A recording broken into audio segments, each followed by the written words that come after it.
Hello and welcome to Caesar's Snack Sandwich. Today we're going to take a quick look at Porter.finance. Now, I don't think this is live yet. I don't see any go to the app, but maybe because of the nature of it, there will be sales every once in a while coming here.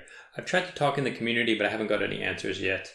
I basically read through the documentation. The documentation's pretty good. There's some financial concepts that you should probably understand, but if you know these concepts already, you can skip ahead of them and just read about the protocol.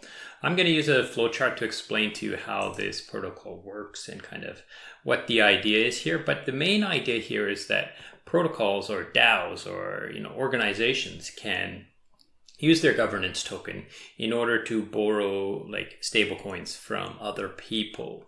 And it doesn't use liquidations in the sense of it doesn't need price feeds for your collateral. It doesn't liquidate your collateral if it reduces price like a traditional borrowing platform, like something like Aave or Compound or something like this. Let me get into the flowchart and you'll kind of understand how this works. There are two kinds of bonds, they call them. They are bonds. They're convertible and simple, but let's go over to the flowchart and I'll explain everything to you there. Okay, so here we are on the flowchart and we have Dollar Bill. He's a DAO owner or a protocol representative, or he's basically a protocol, and they are the sandwich protocol. So he has the sandwich tokens and he wants to borrow some money so he can, do some expansion or invest or do something with this money. He needs to borrow some money. So he comes to Porter Finance, and here we have Boosted Bill. He has some USDC and he wants to just make more USDC on this money. Okay, so what does Dollar Bill have to do? The first thing he has to do is he has to apply. So he has to fill in a form and ask Porter Finance, hey, I want to do this. Can you do this for me? And then Porter Finance is going to look back at this DAO and the Caesar token, and it's going to consider all of these factors. So let's go through them kind of quick. So debts. Does the sandwich DAO already have a bunch of debt?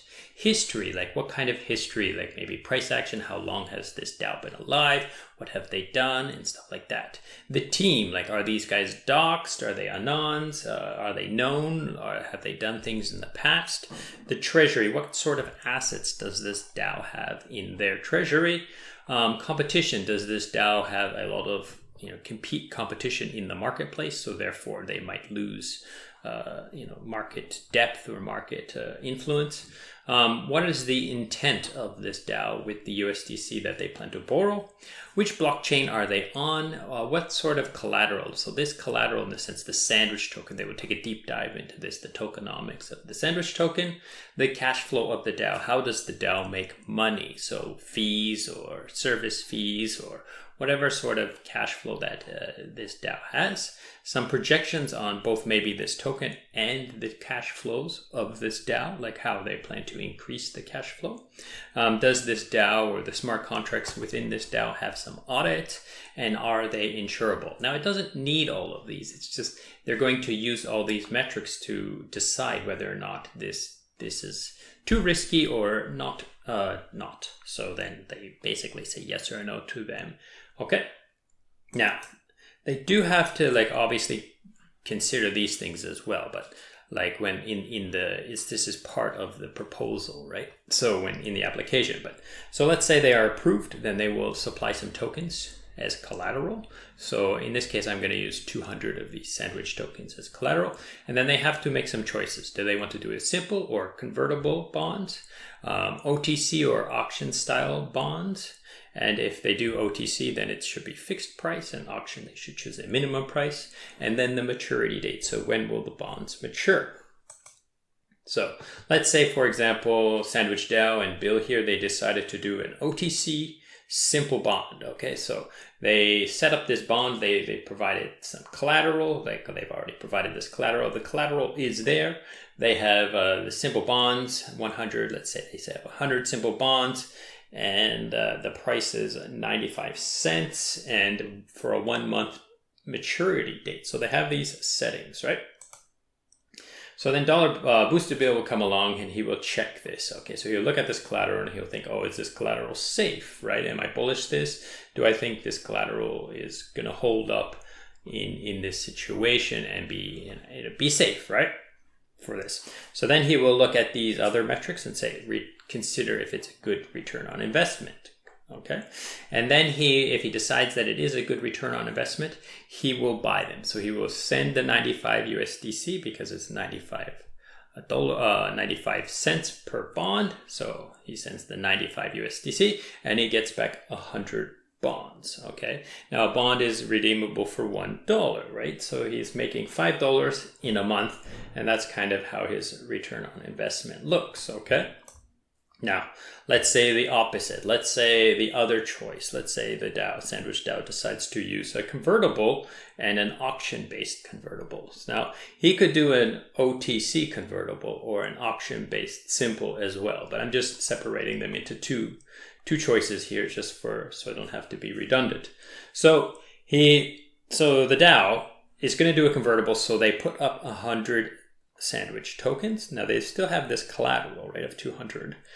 I think this is right. I'm not exactly sure, but anyhow, so they would still have the collateral, but 100 of these Sandwich tokens are convertible, and 100 convertible bonds, and a minimum price of, let's say, 94 cents. They want at least $94 to do their whatever thing they want the USDC for, and let's just say the month, it's still 1 month duration, but they can decide on this as well, right?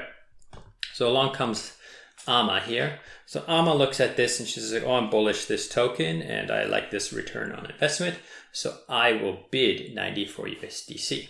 Okay, so she pays the minimum price for 100 bonds, and then along comes Boosted Bill, and he's more bullish than her. So he says, you know what? I'll pay 95 USDC for those 100 bonds. Now, it doesn't have to be two people. He doesn't have to buy all of the bonds.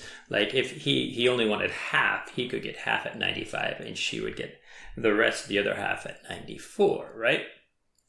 So let's just say he outbid her completely and he gets the 100 bonds and she will be returned her 94 USDC.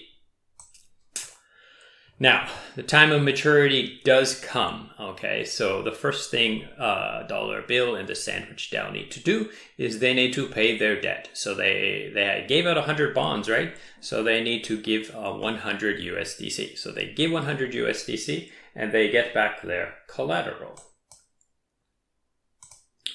Now, Boosted Bill here, he's going to burn his simple bonds and claim his 100 USDC. So he gave 95 and he got 100 USDC. So he made $5 in a month. He can decide whether that was a good deal or not. Okay.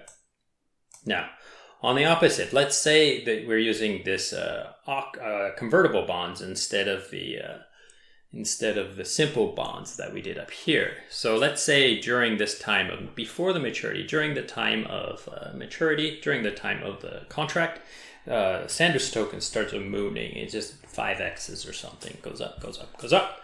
So then Boosted Bill here can then burn some or all of his bonds to get this collateral instead. And then he can use this collateral for whatever he likes, or these Sandwich tokens, these bonded Sandwich tokens. So he converts the bonds into the token instead of waiting for the price. And then he can do with these as he pleases and sell them. And then based on the amount of these sandwiches that were claimed by him, he doesn't have to do all 100. He could do half or 10 or whatever he wants, right? So based on the amount that were done, then the Sandwich DAO will be able to pull out some of their collateral, and they won't have to pay the USDC because some of these bonds will be being burnt, okay? So this is the difference between the convertible and the simple. So now let's say he doesn't convert them, right? And he just says, oh, I want the USDC. Then eventually when the maturity does come, this party here, the Sandwich DAO, will still need to pay USDC in order to cover the outstanding bonds that haven't been converted, okay?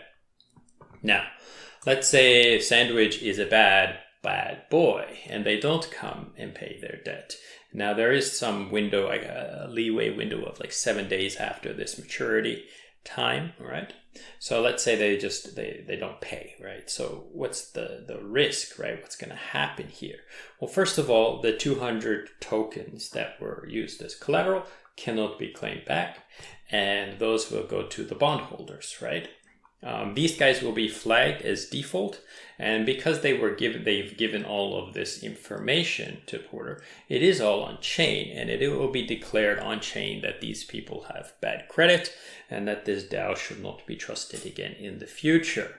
Now that's why it's important for Boosted Bill here to be a little more like sophisticated. He can't just look at the price, the return on investment. He has to look at the underwriting metrics. He should do some more research on this DAO and whether or not this DAO is worth the risk, because he is in essence taking on this risk of the DAO defaulting on their payment.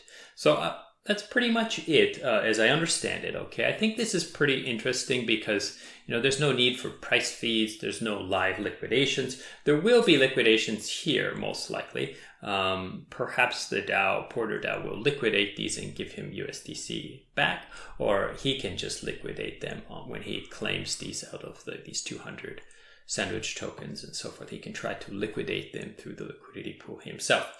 Now, I do think it's interesting, but I do feel that there are quite a bit more risk here than your traditional lending borrowing platform. So this is not for most people to use. This is mostly for, I think it would be for sophisticated actors to deal with sophisticated DAOs in a more, with a more dialogue-based procedure. He doesn't necessarily have to talk to this DAO, but he does have to do his research on the DAO and make sure that he really believes that this DAO is going to pay off their debt. They're going to honor their debt and pay it off. Otherwise, he could lose out quite a bit. Or if he thinks the token itself will be, sufficient enough to cover his risk, then he can take that bet as well. But that's pretty much it. I hope this has been useful and interesting. It was kind of interesting for me to read, and I thank you so much for watching. Goodbye.